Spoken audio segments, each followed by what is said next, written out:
Sound check. Das ist Dems Moment Sound. Yan. Sound check.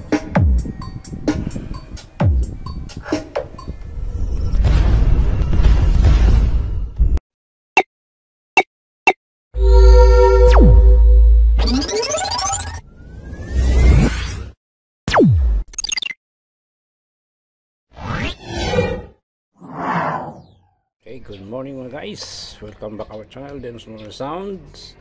So meron tayo din pa-service dito. Amplifier is GM AB333. Yan. Ang problema niya ay walang audio out sound. So meron na tayong nag-troubleshoot ang gabi.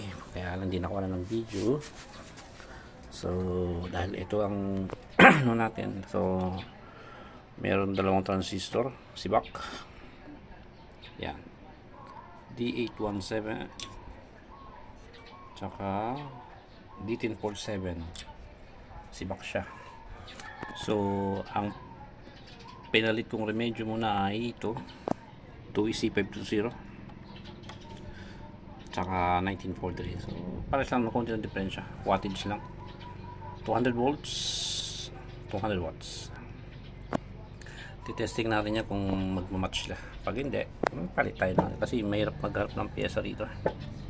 So yan lang available ko. So replacement muna tayo ng 2EC520 tsaka 1943. So ayun mga guys, pati yung relay nya. So merong problema sa diode. Tsaka yung isang resistor, nagpalit tayo sa in. Ito, napalitan ko na yan. 10 ohms. Pares lang sila ng Sakura to. Pares pagkapares lang ng design. So yun mga guys, dalawang sibak na pa parts. So maya ay testing mode muna natin. Yeah. Okay, stay tuned na lang muna guys, next video na lang. Hey mga sir, mga boss, welcome back to our channel. Ito ang ating repair nakaraan. Itong is GM AB333. Walang audio, so marami tayong napalitang pyesa. Salamat sa mga group o kulay Yamaha group, mga boss sir, salamat. Ayun, nakadali rin. So yan, nagpalit tayo ng transistor 2EC520. Ito mga output transistor, 5 ang sibak, mga dalawang driver, pre-driver tsaka resistor. Yan, dami sunog resistor. Sunog mga yan.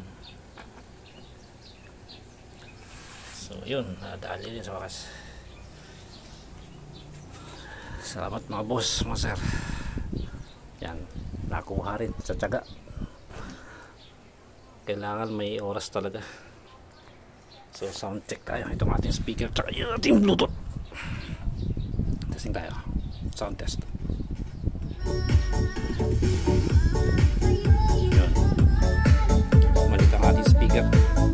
Saka hindi tayo pwedeng maglakas kasi may patay dito. Ayan. Ayos na.